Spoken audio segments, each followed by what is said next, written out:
Hey guys, this is not your normal flash. This is 800 watts of pure power. And today, we're unboxing the brand new Godox AD800Pro. And I'll tell you straight, this might be the most powerful portable flash I've ever used. If you're into honest camera reviews and real-world gear tests, make sure to subscribe because I upload new photography and filmmaking content every week. Let's open it up.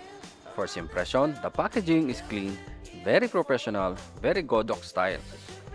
Wow, it's too big. This is not your AD200, not even AD300. This is a serious piece of gear. Inside the box, we have the AD800Pro flash unit itself, battery pack, charger, reflector, and of course the manual. Everything you need to start shooting right away.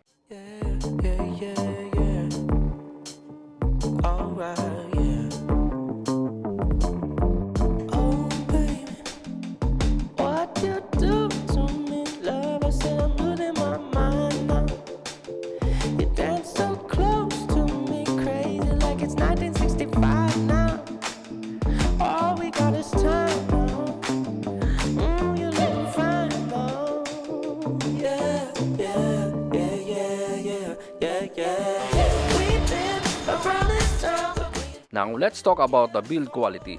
This feels solid, premium, and definitely built for professionals. You can already feel the weight. This is not a lightweight setup, but the expected because this is 800 watts.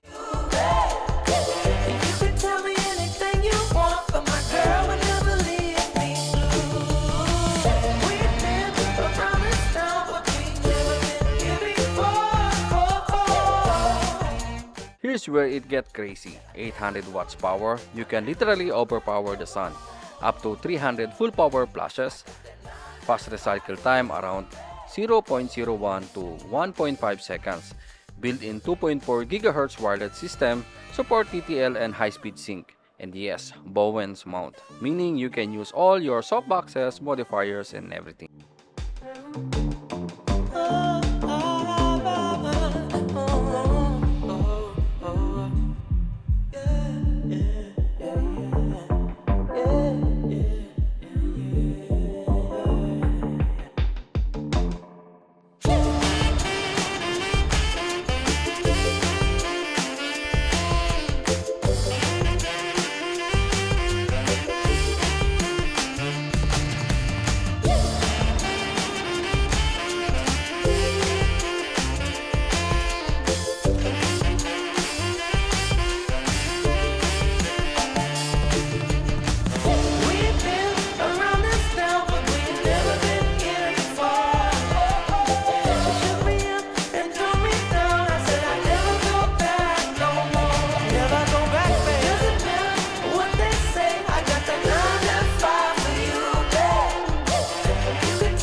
Now, let's be honest with you.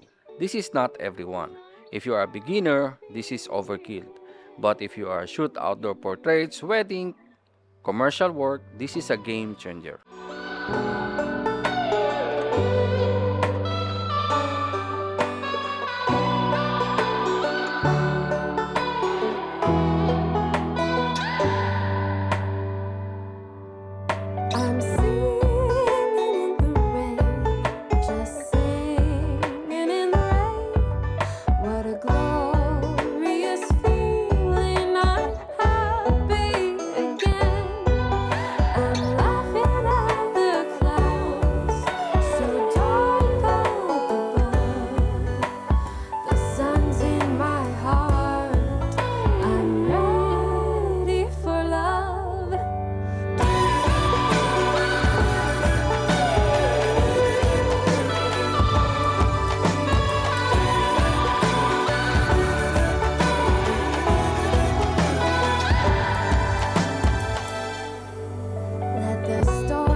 Let's put this into perspective.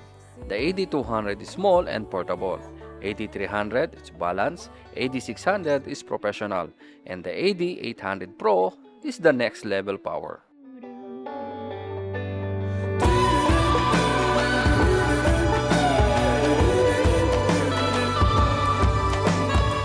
My first impressions, this is a serious tool. This is not just a flash. This is something you build your lighting setup around. If you want me to test this outdoor, full sunlight, real world shot, comment down below. And trust me, I'm going to push this to the limit.